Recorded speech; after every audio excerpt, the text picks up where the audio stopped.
again. But maybe I will just correct you in one little thing. We are no more in the institutional unit. We have just changed as of 1st of January. I hope this is a sign of it's completely normal. It's been less than a week now. And I think it's hopefully a sign of maturing of the tool as such, because we are as a tool now part of the unit which is dealing with the Commission work program. And so we are more perceived as feeding the whole legislative process of the Commission rather than as a constitutional instrument. I hope this means we are more on advanced. So I wanted to tell you today a little bit about where we are in the Commission as regards the European Citizens Initiative. I have prepared a presentation which is a little bit long, and I won't go through it systematically because it goes in details also through the procedure, which you, I hope, know. I will just look at it at a glance. Maybe telling you a few words about where we are now with the first initiatives, because this is something, the first successful initiatives. What is the follow-up procedurally to what is going on, and explain you what is the current state of play as regards the initiatives. Also, there is part of it which I already explained, but I would like to take a little bit advantage of it to reply to a little bit to some of the elements which have been mentioned explained by the organizers in the first part of the conference. So I will stop there. So, as you know, what the European Citizens Initiative is, it is an invitation to the European Commission to propose legislation in the field where the Commission has the power to propose legislation.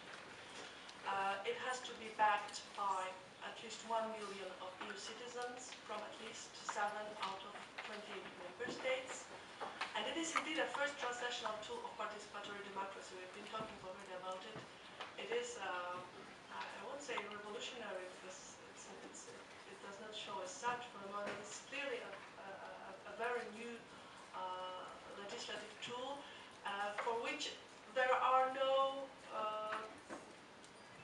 direct, for which there are some models in the member states. There are many member states, and there are similar tools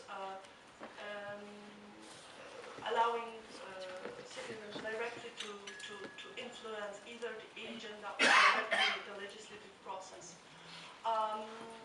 But this is clearly the first one at the international scale. How is it done? I will only explain it in a few words because you know probably. So first, the initiative is being prepared by the Citizens Committee, which has to be set coming from 7 different member states. Then it has to be registered with the Commission. So this is a moment where, as an institution, we intervene for the first time. We check first, especially as regards the competence of the European Union. So it's a legal analysis. We check whether the European Union has a competence to legislate on the subject which has been proposed. There are some other elements which we check, but actually this is the first and most important check we do. There have been many voices that the European Citizens Initiative should also allow to go further, to change the treaties, but under the current architecture, under what is defined in the treaty itself and in the regulation, the Citizens Initiative can only be presented in the domain where the European Union has actually a competence to legislate. And this is, I will come back to it as regards the practical implementation up to now. Then the collection starts, and as it is,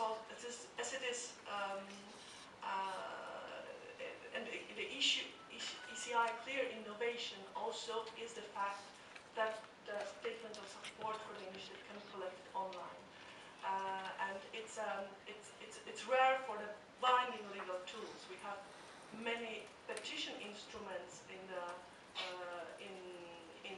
public domain which are using the online collection of support, but this is a legal instrument and one really of the first ones of the kind, which allows the online collection. This is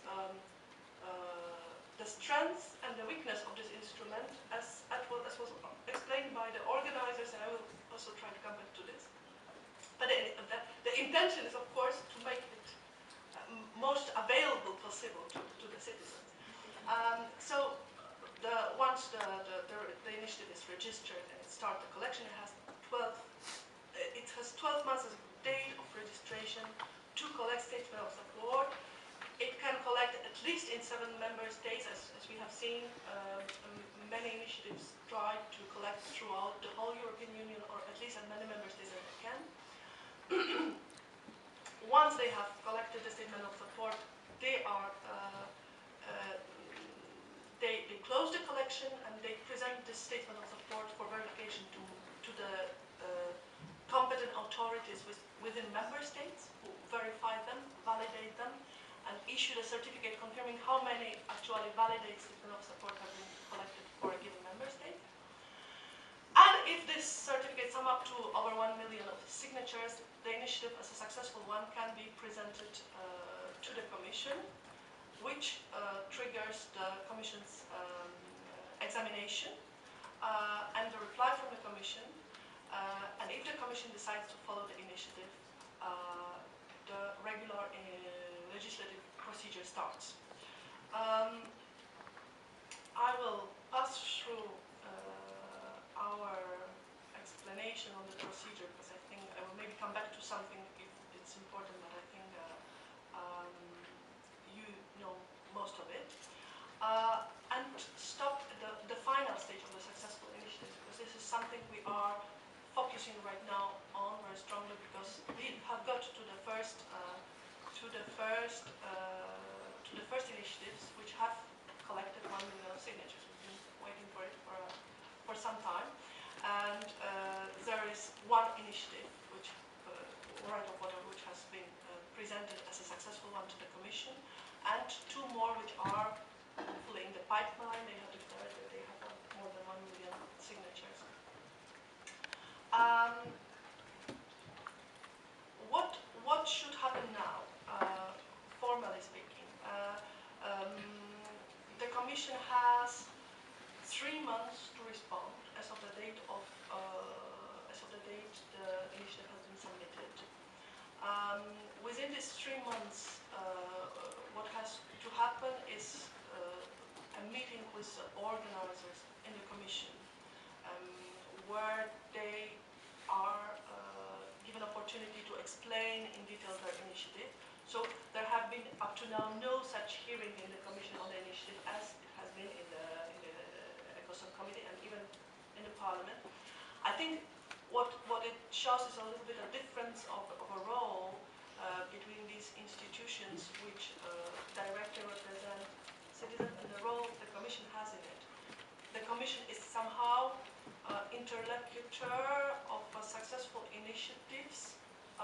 It is a big difference for the Commission when the initiative is not only ongoing but has been declared as a successful one. This is where of course we have been in discussion on many different topics with the organizers throughout the whole process, but on substance for us the discussion starts now. So there will be a meeting with the organizers and a public hearing in the European Parliament, with the Commission also participating in it. As